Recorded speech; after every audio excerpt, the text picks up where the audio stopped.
Just doing a video here to show some of the accessories and things I use with my Sandlot Slugger. First of all, my play area here.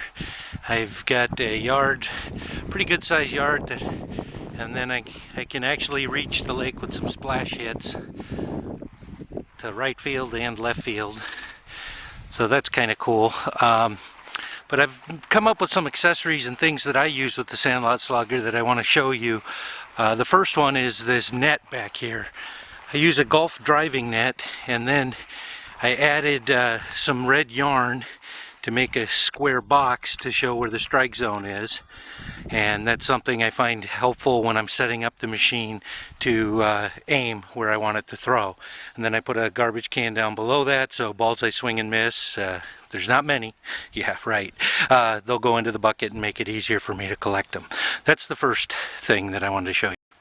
My next adapter, or my next add-on I use, I didn't want my lawn to wear out where I'm standing and hitting, so I took a piece of plywood, and on the bottom I took some 4x4s, screwed them in, I painted most of them white, and then covered it with an artificial carpet, and that prevents me from ripping up my lawn. And I think it's like a 3x5 that I used, which is plenty good for a batter's box, and that keeps my lawn fresh and clean.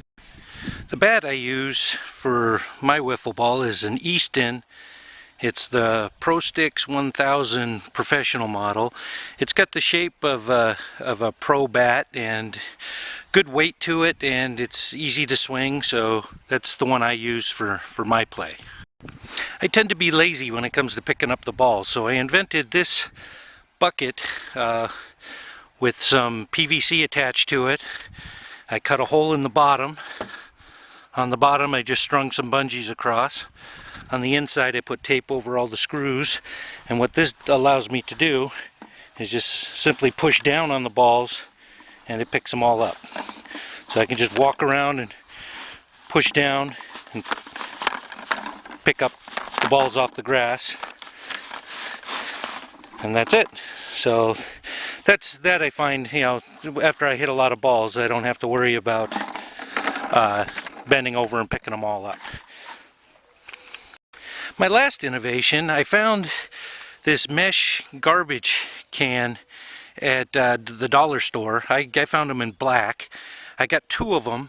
I used wire cutters to cut the bottoms off of both of them.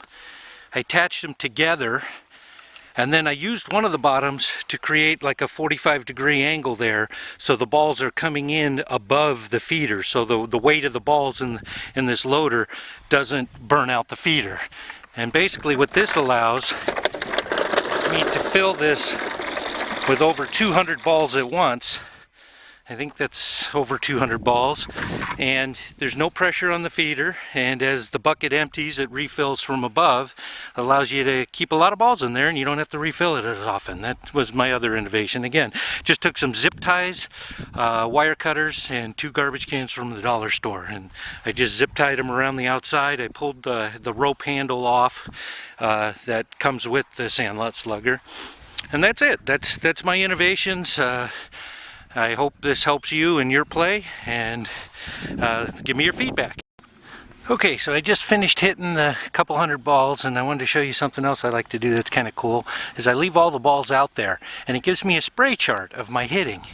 So you can see some out here in right field, a few more in center, quite a bit in left. The wind's blowing in, so I didn't get any out to the lake. I did get one close. Got one down to the bottom of the gravel down here. One down there. But I didn't put any in the water because we got a little bit of breeze blowing in. But yeah, the spray chart, it's kind of interesting. It'll let you know how you're hitting and what kind of hitter you are. And as far as you know, I'm going to tell you all these balls up here were ones I was practicing bunting, which may or may not be true.